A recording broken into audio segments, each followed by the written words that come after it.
It's your boy, Jay Green, JaysGreenroom, Greenroom TV.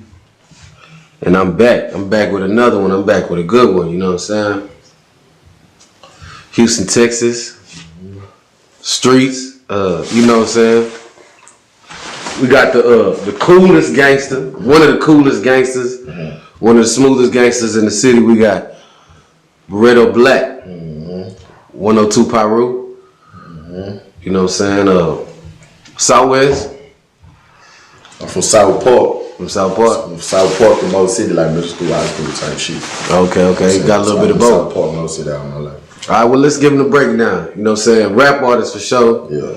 But you originally from South Park? Okay. So what was it like coming up in South Park, or to what age was you in South Park? Shit, I moved out of South Park now, like 11. So, I'm from South Park to Mo City, and then I've been in Mo City, like I became like a man in Mo City, you know what I'm saying, type shit. Cause I ain't never been nowhere else besides South Park and Mo City. So, both is like legendary areas for Houston streets and all other type of shit. Man, before we get into that Mo City shit, tell me, like, you know what I'm saying, coming up early years, what was like your best memory coming up in South Park? Best memory? I can't really call it, I can't really say best memory. I mean, I can think of some memory. I can't really call it a best memory, but a memory nonetheless, you know what I'm saying? I remember one time on goddamn Halloween. This is just some shit I never forget type shit. It was on Halloween.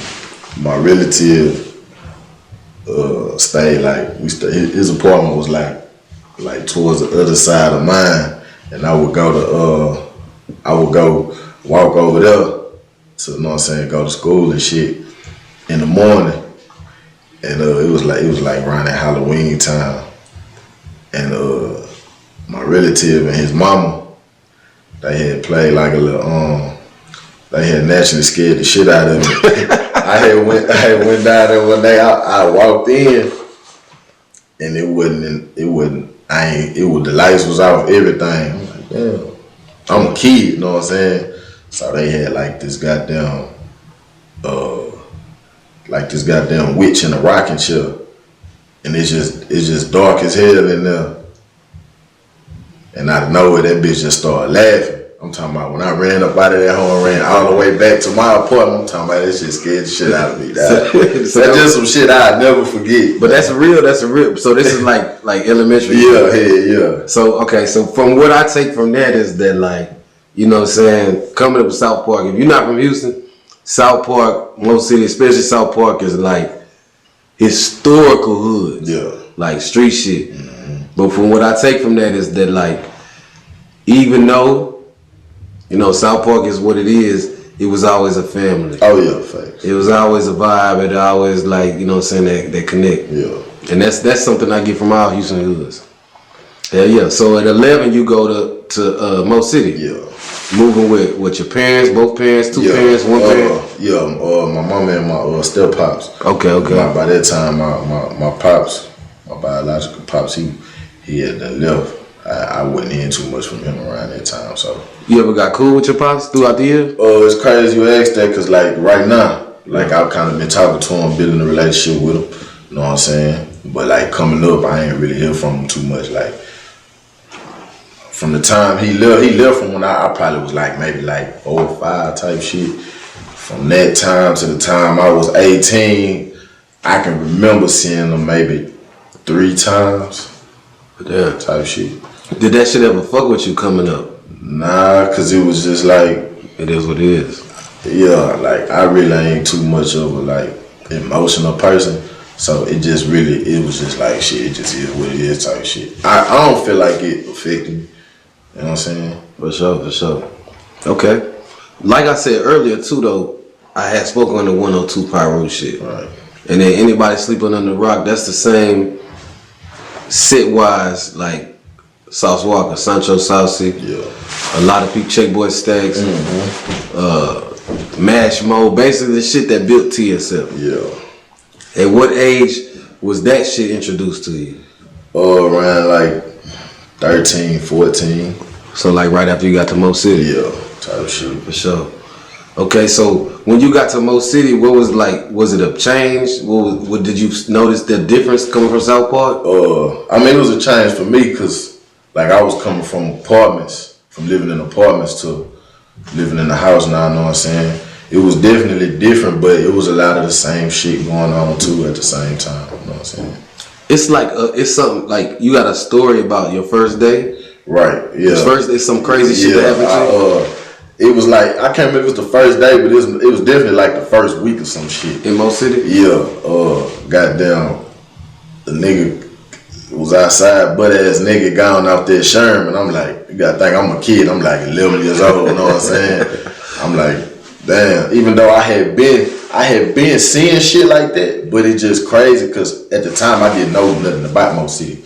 I didn't know, really, when you that age, all you know was where you stayed down there. All I knew was South Park. But coming from an apartment to a house, you thought it was better. Right, you know what I'm saying? Yeah.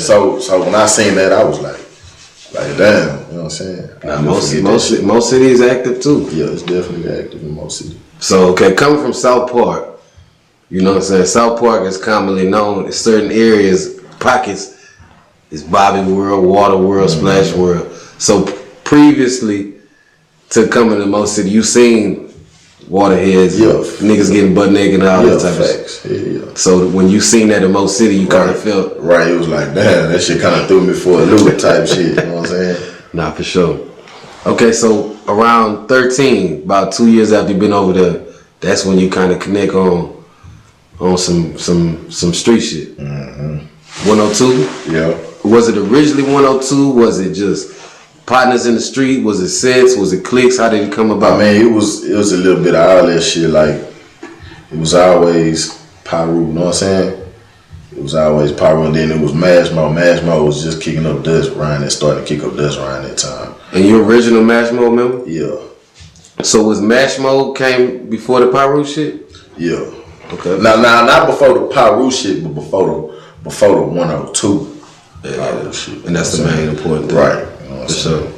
Now, with Mash Mode, of course, that's I would say, like, that's the preface to TSF. You know what I'm saying? That's the foundation of TSF musically and streetwise. And then there's also more details to it.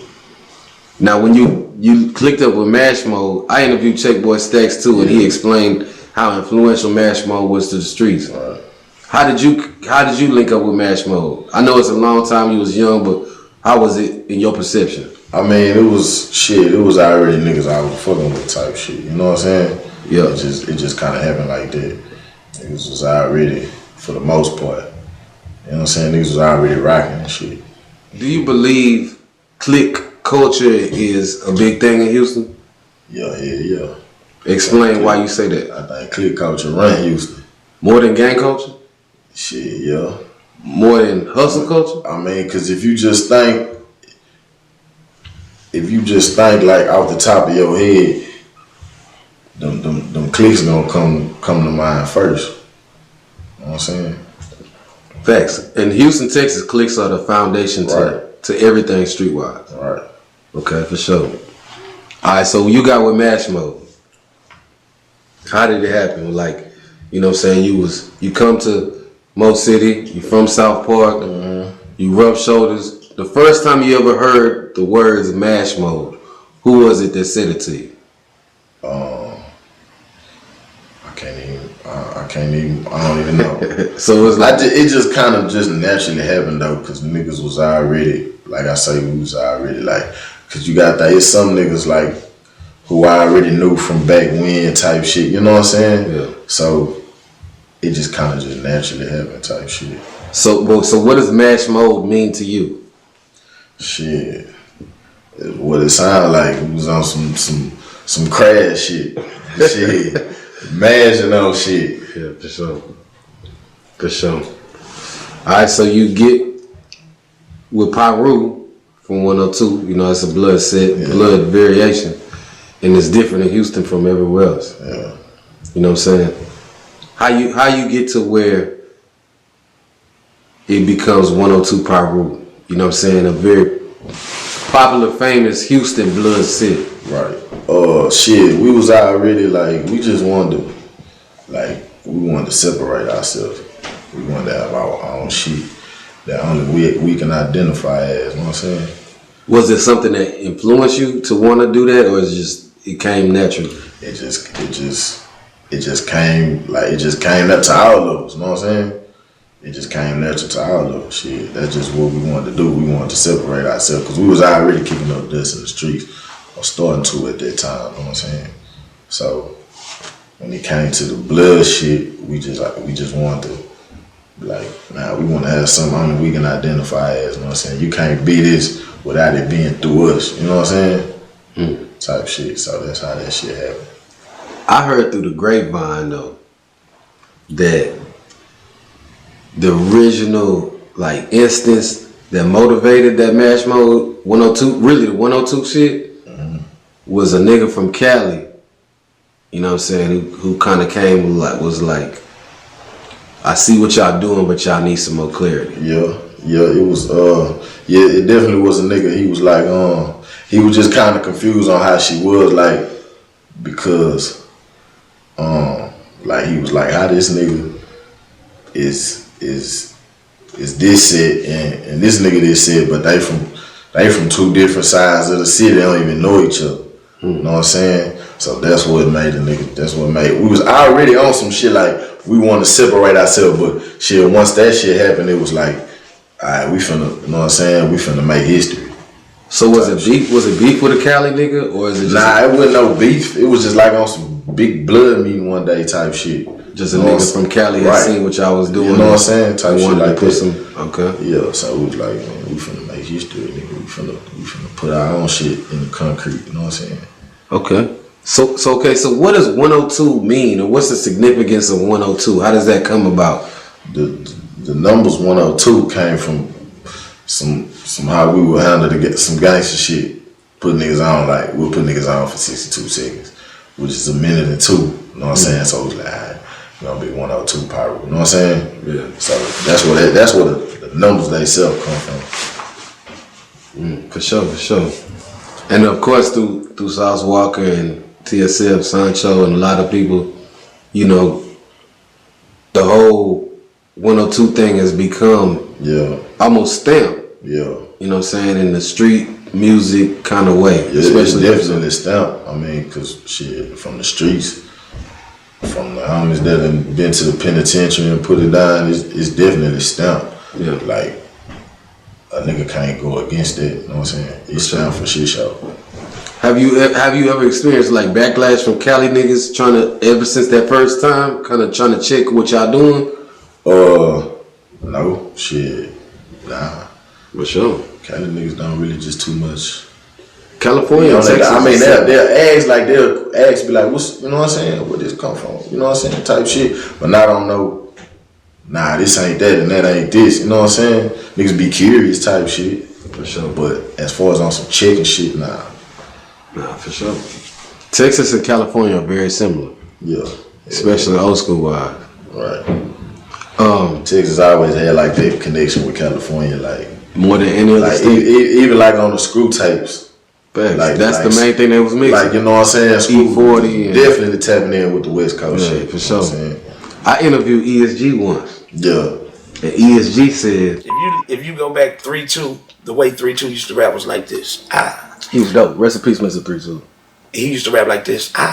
Really dope, big baby. And bitches ain't shit but hoes and trick. It's Buddha baby coming through. Bam. Yeah. Now think about that. They went and stayed with Dre, Big Mike and 3-2 for 8 months. Yeah. While Dre was working on the Chronic. All right, now check me out. That's why Snoop style. Listen. Like that. I can believe it. Yeah. I can definitely believe that. Yeah. Like, I feel like a lot of shit influenced from Texas. Like, we just don't get all the credit we deserve. So do you believe, let me bring it back, because I'm stepping back like James Harden on a Sunday night. Yeah. Do you believe the California sound has, you know, a substantial influence from Texas? Or do you believe the California sound influenced Texas? Which one influenced each other? Because they're very similar. I think they just kind of like, I think it may be a little bit of both, you know what I'm saying? Just because of the connection that Texas and California got. You know what I'm saying? I think it go both ways. Here's a good question. Did gangster rap start in Texas or did gangster rap start in California? I'm talking Jay Prince, Ghetto Boys, Right. 80s. Right. I'm talking. That's true. That's I'm talking Ice Cube, NWA, Easy E. Really, that 80s. came up around the same time. I'm saying who's first?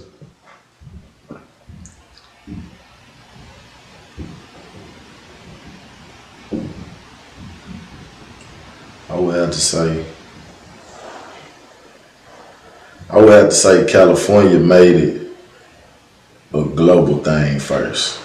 For sure. You know what I'm saying? For sure.